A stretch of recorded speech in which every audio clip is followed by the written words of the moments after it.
The 2019 Game Developers Conference will feature an exhibition called Alt.Ctrl.GDC that uses alternative control schemes and interactions.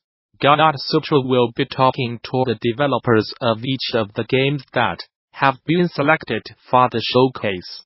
Gute Wizards draws a pair of players into a battle of sound and light, having them play dueling guitars to launch magical beams at their opponent. Meanwhile, you have to launch riffs at your foe to stop their magical licks from taking you down.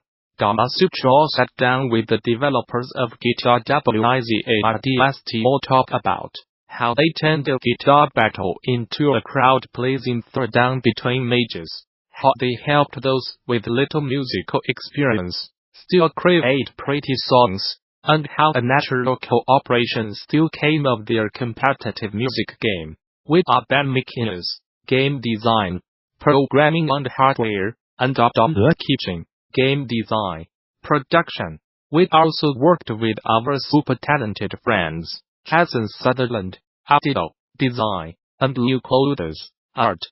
For the last 3 or so years, we have largely been making games in our spare time, participating in as many jams as we can manage. As our interest in and passion for game design grew, we decided to shift our careers towards making games full-time.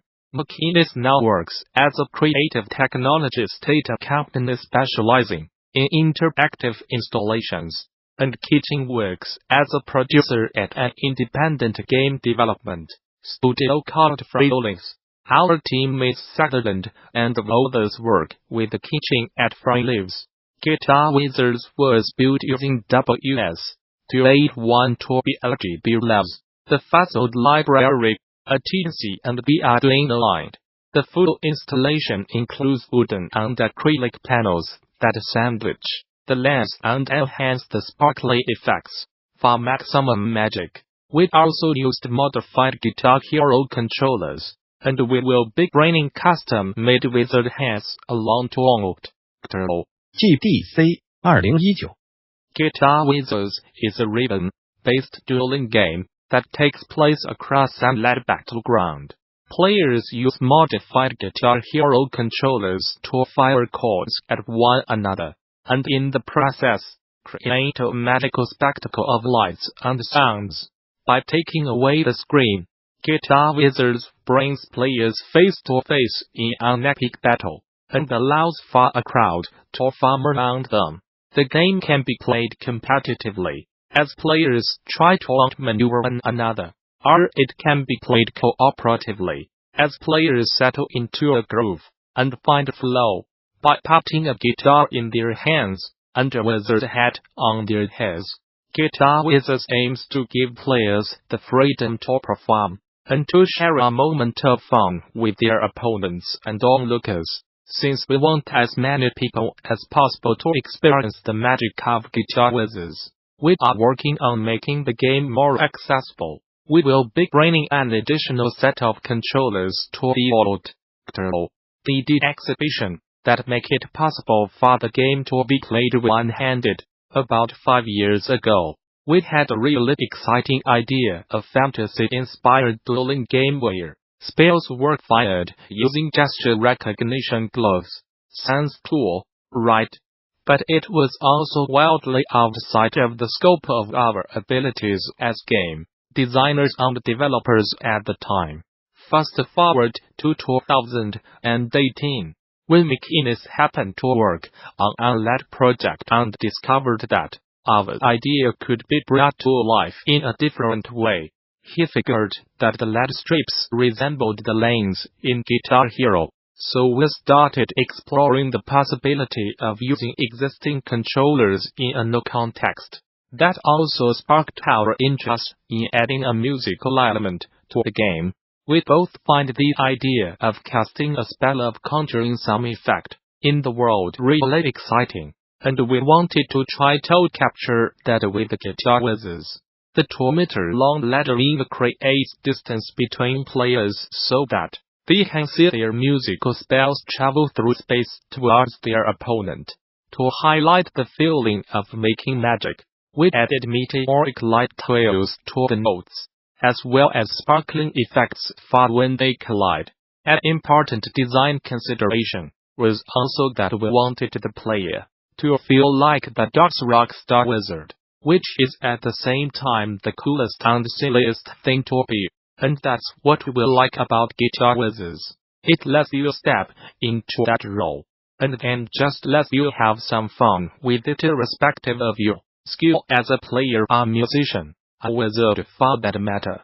The incredible poster art that Luc made, which is part metal album cover and part Terry Pratchett book cover, leans into this idea very nicely. Some of the best experiences we have had at games parties or exhibitions have been around games that are intriguing not only to their players, but also to the crowd around them.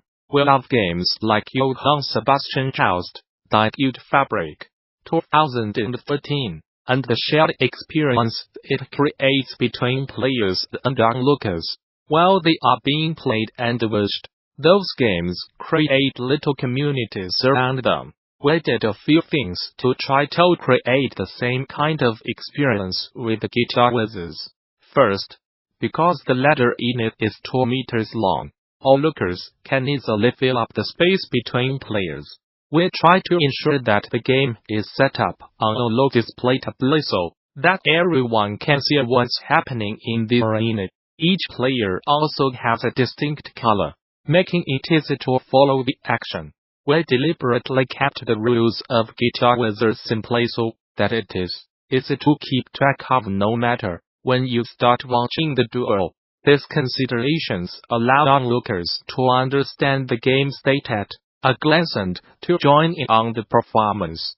For us, the joy of alternative or unique controls is really in their ability to bring people together. Whether it's Guitar Whizzes or one of the other incredible entries into this year's Alt.Ctrl.GDC 2019.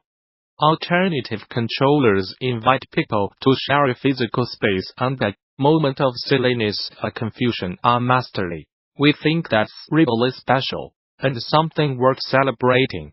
Guitar Whizzes was built as a competitive game, but during playtesting we found that some players were more interested in a cooperative experience, where they could follow into a rhythm with one another. Even within the competitive framework we created, players were finding ways to work together, and were using a call and response playstyle. Since this is a really exciting outcome, we are exploring demos that support collaborative play further.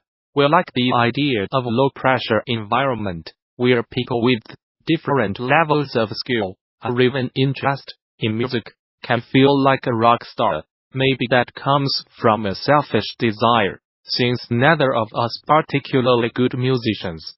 Sutherland did an amazing job of making sure that the notes that are played are not discordant. You can play them in whatever configuration, and they will always sound harmonious.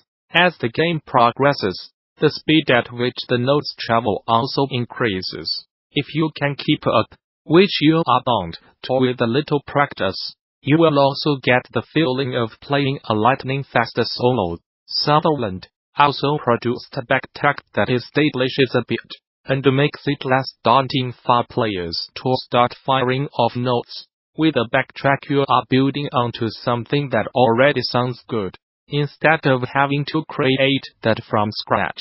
I have always been interested in telling stories about connection to land, to a person, to a thing, even to a point in time, says Katie Stegs of the Blushbox Collective, a group promoting the exploration of intimacy, love, and sex in games. Exploring connection is the focus of so many areas of creativity, especially film, art, and music, but much less so video games. Why is that?